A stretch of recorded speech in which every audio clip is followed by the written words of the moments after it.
Marco জেনসেনের বলে backward point দিয়ে boundary, সাথে সাথেই মাটি ছেড়ে আকাশে উড়ন্ত বিরাট কোহলি 52তম ওয়ানডে সেঞ্চুরির পর ব্যাট উঁচিয়ে ধরলেন চিরচেনা ভঙ্গিতে, যেন বুঝিয়ে দিলেন এই ব্যাটের হাসি এখনো ফুরোয়নি।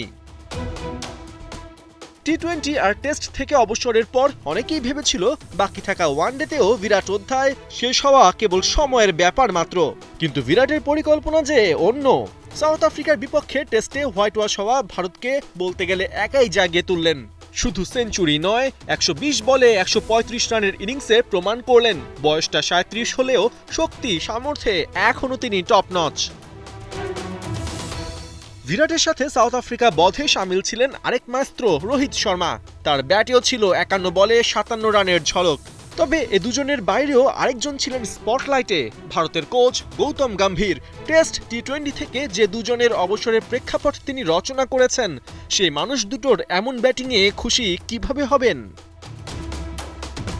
তবে ভারতের ক্রিকেট বোর্ড এখনও রোহিত কোহলিতেই ভরসা রাখছে, তাই গম্ভীরের প্ল্যান জানতে দ্বিতীয় ম্যাচের আগে তাকে জরুরি আলোচনায় ডেকেছে বিসিসিআই। গম্ভীরের সাথে ডাক পেয়েছেন নির্বাচক অজিত আগারকারও। ভেতরের খবর, কোহলি আর রোহিতের সাথে এই দুজনের দূরত্ব প্রতিনিয়ত বেড়ে চলেছে, তাই দলের ভেতর কি চলছে তার সভায় দুজনের কাছে জানতে চাইবেন বোর্ডের সেক্রেটারি দেবজিৎ শইকিয়া এবং জয়েন্ট সেক্রেটারি প্রভতেজ সিং ভাটিয়া। ভারতীয় গণমাধ্যমের দাবি, গেল কয়েক মাস ধরে দল নির্বাচন নিয়ে যে টালমাটাল অবস্থা চলছে তাতে খুশি নয় বোর্ড। তাদের চাওয়া লং টার্ম প্ল্যান। পাশাপাশি ওয়ানডেতে রোহিত আর কোহলিকে নিয়ে গম্ভীর আগারকার কি ভাবছেন তাও থাকবে আলোচনায়। নাম প্রকাশে অনিচ্ছুক এক বোর্ড কর্তা জানিয়েছেন, দক্ষিণ আফ্রিকার বিপক্ষে টেস্ট সিরিজ চলাকালীন মাঠ আর মাঠের বাইরে নানা ঘটনা বোর্ডকে বিচলিত করেছে। দল নির্বাচন তার মধ্যে অন্যতম। সামনে টি-20, এরপর ওয়ানডে বিশ্বকাপ। বোর্ডের চাওয়া তার আগেই সব সমস্যার সমাধান।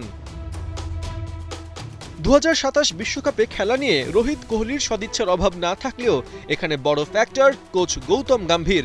দেখার বিষয় বিসিসিআই আর গম্ভীর আগারকার বৈঠকে নতুন কোন দিকে মোড় নেয় ভারতীয় ক্রিকেট।